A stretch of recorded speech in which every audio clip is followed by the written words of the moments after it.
சரிப்பா, கேள்வியா கேக்குறியே, நீ வந்தா என்ன செய்வ அதானே கேக்குறீங்க. கரெக்ட், கேட்கணும்.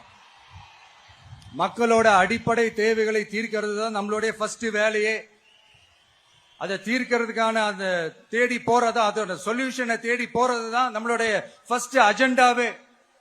கொஞ்சம் வெயிட் பண்ணுங்க, தேர்தல் அறிக்கை ரெடி ஆயிட்டு இருக்கு. தெளிவான ஒரு தேர்தல் அறிக்கையாவது வரும். என்ன நம்புற உங்களை நான் டிசப்பாயிண்ட் பண்ணவே மாட்டேன். இந்த சும்மா ஆட்சிக்கு வரணும்ன்றதுக்காக இந்த நடைமுறைக்கு சாத்தியமே இல்லாத இந்த மாதிரி விஷயங்கள் எல்லாம், வாக்குறுதிகள் நான் என்னைக்குமே கொடுக்கவே மாட்டேன்.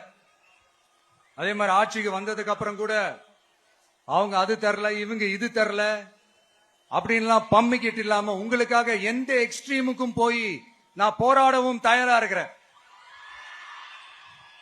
அதனால நான் மறுபடியும் இதை நான் ரிப்பீட் பண்றேன்.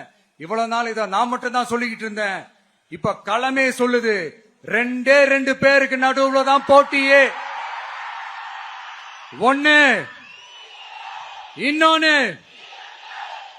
ஒன்னு தூய சக்தி டிவிக்கே, இன்னொன்னு தீய சக்தி டிஎம்கே.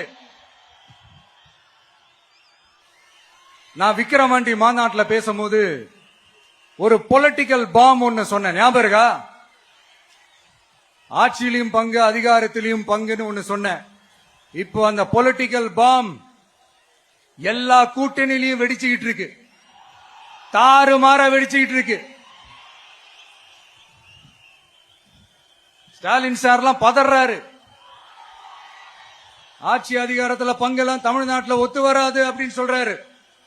அவங்கள பொறுத்த வரைக்கும் ஜெயிக்கிறதுக்காக மட்டும்தான் கூட்டணி, மற்ற எல்லாத்துக்குமே அவங்க தனி அணி, அவங்க மட்டுமே ஒரே அணி. வெல்வோம் ஒன்றாக, ஆனா வரும் வெல்த் எல்லாம் பார்ப்போம் தனியாக. அந்த வெல்வோம் ஒன்றாக என்றது இதுதான் அந்த சீக்கிரட்டே. புரிய வேண்டியவங்களுக்கு நல்லா புரியும் நினைக்கிறேன். உங்களோட நான் இருக்கேன், நம்மளோட நம்ம மக்கள் இருக்காங்க. இதுக்கு மேல என்ன வேணும்? கான்பிடென்டா இருங்க, நல்லதே நடக்கும், வெற்றி நிச்சயம். மீண்டும் சந்திக்கும் வரை நன்றி, வணக்கம்.